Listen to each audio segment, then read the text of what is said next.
फरीदाबाद में आज एक ऐसी घटना हुई जिसने सबको सोचने पर मजबूर कर दिया कि आपके घर में जो एसी लगा है उसे प्लीज चेक कर लीजिए कि आपने सर्विस कराई है या नहीं। क्योंकि फरीदाबाद की एक सोसाइटी में एक फ्लोर पर एसी ब्लास्ट होने से 3 लोगों की जान चली गई और एक बच्चा अभी भी जिंदगी और मौत की जंग लड़ रहा है अस्पताल के भीतर। तो अब ये वीडियो आप बहुत ध्यान से देखिएगा, क्योंकि हम आपको कुछ 5 बड़े प्रमुख कारण बताने जा रहे हैं कि ये प्रमुख कारण हो सकते हैं कि आपके भी एसी में ब्लास्ट हो सकता है। तो ये 5 बड़े कारण कौन कौन से? इलेक्ट्रिकल दिक्कत। कई बार कंडीशनर में इलेक्ट्रिकल दिक्कत आ जाती है जिस वजह से भी एसी में ब्लास्ट हो सकता है। इसीलिए कहा जाता है कि हर कुछ समय बाद एसी की सर्विसिंग बहुत जरूरी होती है। एसी की जांच भी हो जाए ये भी जरूरी है। जांच के दौरान अगर कोई दिक्कत सामने आई है तो इसे इलेक्ट्रिकल प्रॉब्लम को दूर किया जा सकता है, लेकिन नजरअंदाज किया तो एक लापरवाही आपकी जान पर भारी पड़ सकती है।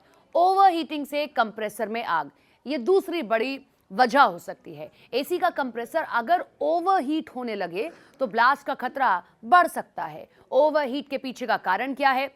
मेंटेनेंस की अनदेखी। बिना रुके 15 घंटे से ज्यादा समय तक आप एसी चला कर रखते हैं। गैस लीकेज, घंटों तक एसी चलाए रखने या फिर मेंटेनेंस की अनदेखी की वजह से कंप्रेसर ओवरहीट हो रहा है और साथ ही कंप्रेसर में गैस भी लीक होने लगी है। तो इस केस में गैस लीकेज और ओवरहीट की वजह से आग लगने का जो खतरा है वो बढ़ जाता है। इससे बचने के लिए एसी की सर्विसिंग करवाते वक्त गैस लेवल को भी चेक करवाएं आप।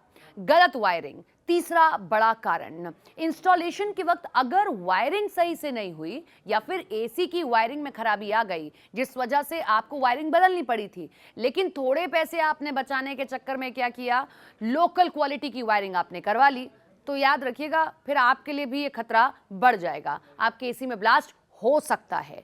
ब्लॉकेज, धूल मिट्टी की वजह से एसी के फिल्टर जाम होने लगते हैं और तभी कहा जाता है कि हर हफ्ते इंडोर यूनिट में लगे एसी फिल्टर को आप साफ करते रहें। फिल्टर साफ ना करने की वजह से कूलिंग तो कम हो जाएगी, लेकिन साथ ही कंप्रेसर पर भी दबाव बढ़ने लगेगा और इससे ब्लॉकेज और दबाव के चलते एसी में ब्लास्ट हो सकता है। फरीदाबाद में आई इस घटना ने सबको सोचने पर मजबूर कर दिया है कि आपकी एसी की सर्विस टाइम पर हो रही है या नहीं हो रही है। और इन 5 कारणों में से अगर आपको किसी में भी कोई लापरवाही लग रही है तो प्लीज जाकर अपने एसी की सर्विस कराएं, उसे चेक कराएं, वरना आप एक बड़े खतरे को घर बैठे दावत दे रहे हैं।